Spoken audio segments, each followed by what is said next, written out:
Hi guys! So ngayon nga po pala ay meron tayong parcel.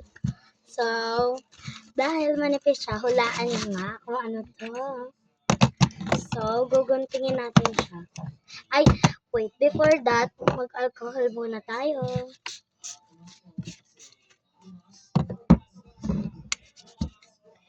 Yan, alcohol. And, let's open it. Tara.